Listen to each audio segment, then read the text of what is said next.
What's going on YouTube? Sundeep M3 back again with another video. Hope you guys are enjoying the uploads, and as always, be sure to like, comment, subscribe, and share for more videos. Today, as you guys can see, I'm in the G80 M3, and by the title and thumbnail of today's video, we're kind of doing a winter POV on my thoughts about how my G80 M3 performs in the winter, especially being a rear-wheel drive car.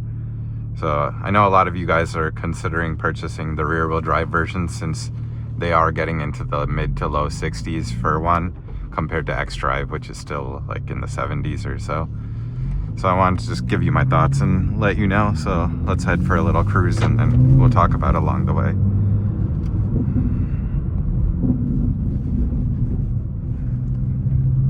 Typical Philly roads.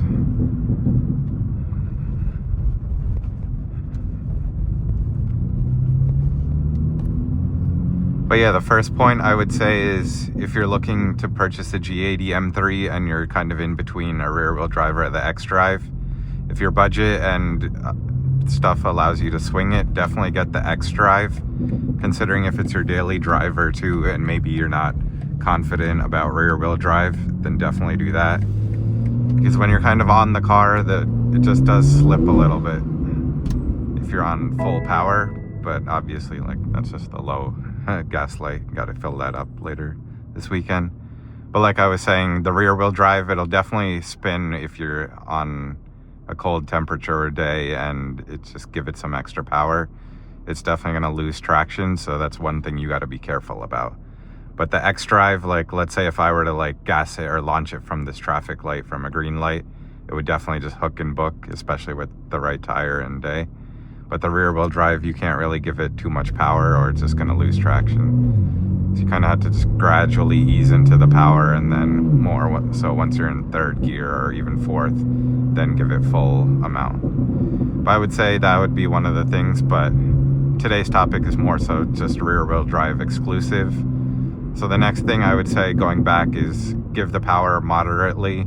Don't over gas it, especially in turns, or even if you're doing like a left turn, for example, at this traffic light and you're just giving it too much power while turning the wheel, it's gonna spin the back out a little bit and just lose traction for a second. Obviously that comes down to your driving style and so forth, so I can't really tell you, but I can just, so from experience, you should know that how the car starts handling and maneuvering and how you have to be careful.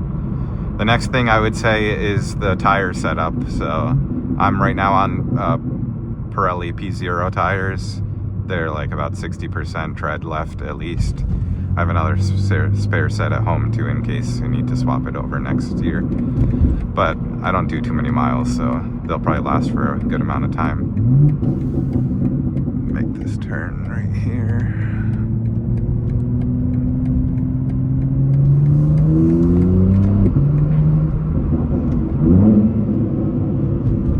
Give you guys some revs while we're getting on the highway.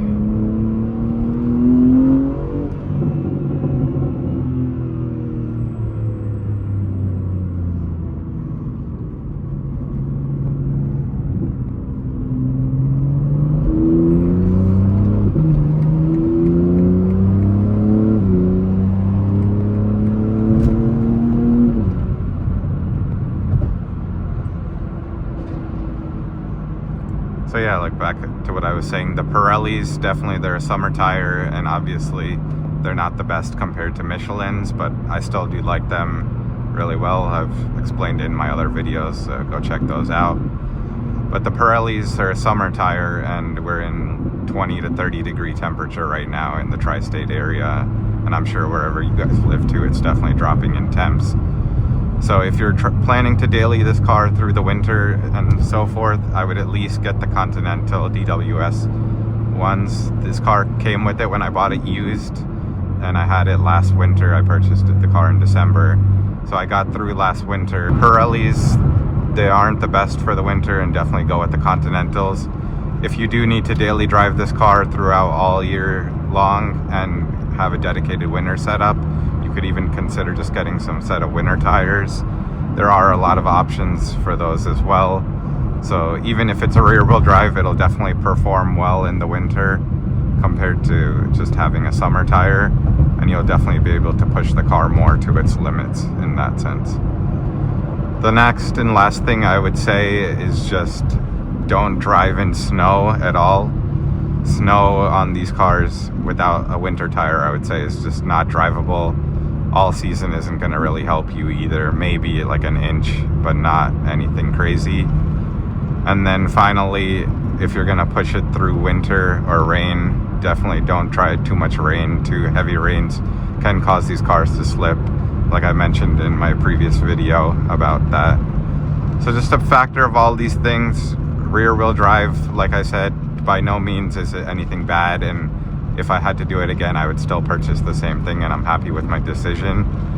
And for the price and value, it's a great car, so I don't mind. And you get that kind of driving style, and just the back kicks out a little bit here and then. It's just a really fun experience, so I would definitely recommend that. But obviously xDrive is always the move. So like I said, take these things into consideration, and definitely drop some comments if you're curious to know more about the rear wheel drive. As always, stay tuned for more videos. Sundeep M3 out.